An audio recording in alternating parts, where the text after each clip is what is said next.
Assalamualaikum warahmatullahi wabarakatuh. Alhamdulillahilladzi qatafaqa lil ilmi khairu halqihi wa lituqa hatta nats qulubuhum linabihi famin adimi syanihi lam tahdihi. Saya Linda Arifianti Wulansari, Prodi Manajemen Dakwah kelas A. Saya ingin menerangkan analisis pengelolaan kegiatan pada bulan Ramadan dan Hari Raya Idul Fitri 1441 Hijriah pada pandemi COVID-19. Hari Minggu tanggal 10 Mei 2020 saya mengambil tema pembahasan kegiatan ibadah bulan puasa. Jadi kegiatan pada sholat tarawih di daerah saya, yaitu daerah Gedanganak Ungaran Timur,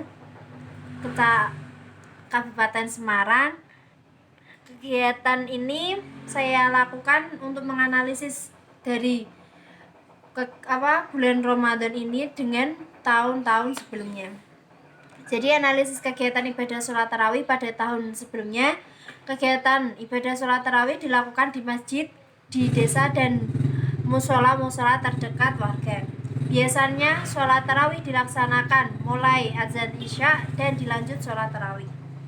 Biasanya warga memilih tempat untuk melaksanakan sholat tarawih di dekat masjid atau musola-musola sekitarnya.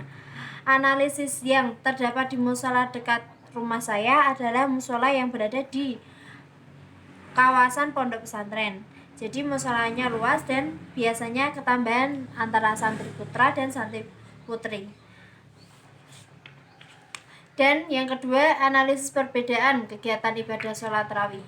Di tahun sebelumnya, ibadah sholat tarawih full 30 hari dilaksanakan di masjid dan musola, tidak memberi jarak dalam shaf sholat dan tidak ada tempat cuci tangan di gerbang pondok dan ada musafahah setelah sholat tarawih.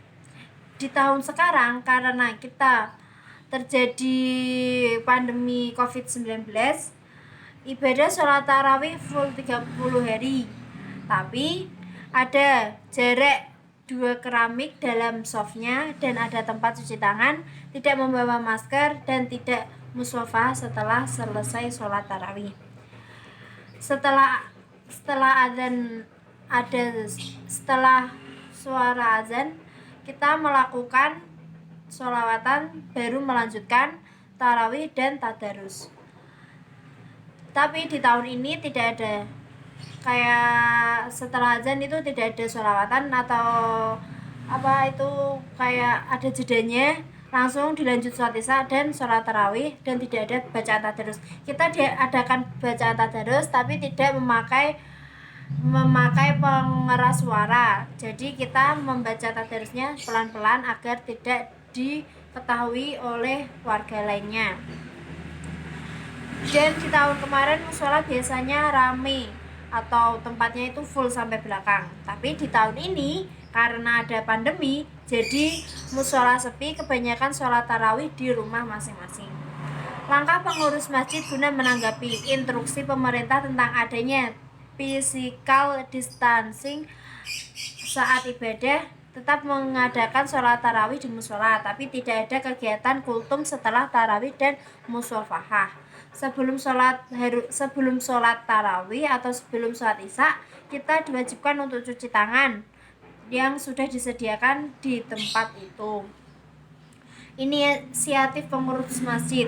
Yang pertama, kegiatan ibadah sholat tarawih masih dilaksanakan di musola dekat rumah saya, tetapi harus diberi jarak kosong 2 keramik. Tidak boleh ada kultum setelah sholat tarawih, tidak boleh musafahah, dan harus cuci tangan sebelum sholat. Yang biasanya RT lain atau warga lain ikut di musola saya, tahun ini hanya RT saya yang ikut sholat tarawih di musola dekat rumah saya. Yang kedua, analisis kegiatan zakat fitrah. Saya lakukan tanggal 23 bulan Mei 2020. Dalam poin A dan B, kegiatan zakat dari tahun sebelumnya dengan tahun ini sama, masih relatif sama tanpa adanya perbedaan, yaitu dengan zakat disalurkan secara mandiri, dan di samping itu pihak takmir juga menyediakan lembaga penerimaan zakat tapi keluarga saya memberikan zakatnya di tetangga saya yang kurang mampu. Poin C dan D, langkah takmir musola inisiatif program zakat masih relatif sama. Dan di nomor 3, kegiatan ibadah sholat Idul Fitri pada tahun 1441 Hijriah. Poin A, kegiatan pada tahun sebelumnya. Pada tahun sebelumnya sholat Id dilaksanakan secara seksama dan masih menerapkan tradisi yang ada. Tapi di poin yang B, analisis perbedaannya kegiatan ibadah sholat Idul Fitri tahun 1441 Hijriah ini beda dengan tahun yang dulu karena adanya pandemi COVID-19.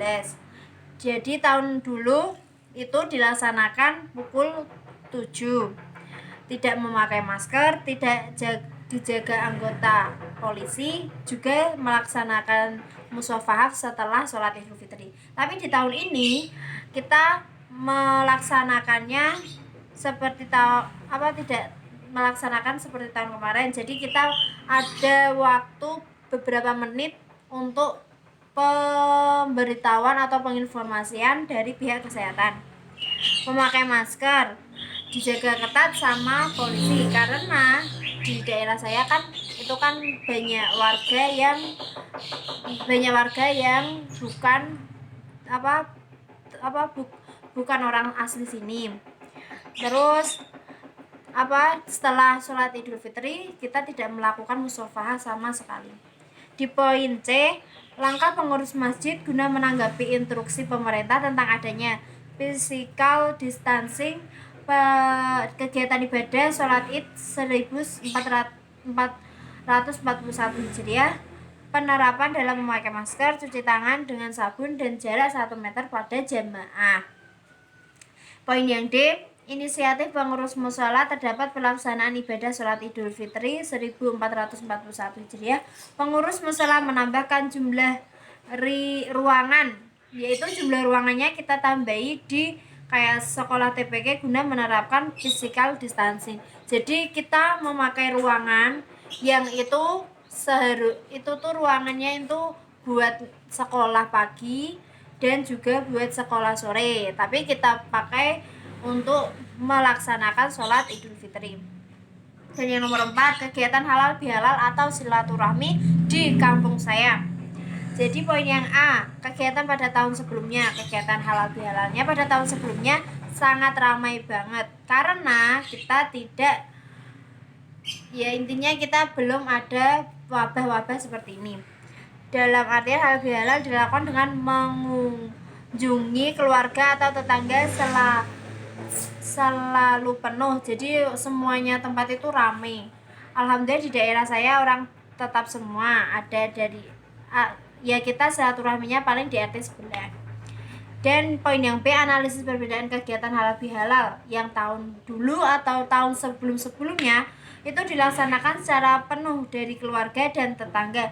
Banyak rumah membuka pintu, tidak memakai masker dan menempatkan tempat cuci tangan di depan rumah. Tapi di tahun ini karena adanya COVID pandemi, yaitu dilaksanakan hanya satu RT saja, tidak boleh ada warga yang lainnya masuk, dan kebanyakan rumah ditutup, diwajibkan pakai masker dan cuci tangan. Sekian analisis dari saya pada pengelolaan kegiatan pada bulan Ramadan dan Hari Raya Idul Fitri tahun 1441 Hijriah saat pandemi COVID-19. Wassalamualaikum warahmatullahi wabarakatuh.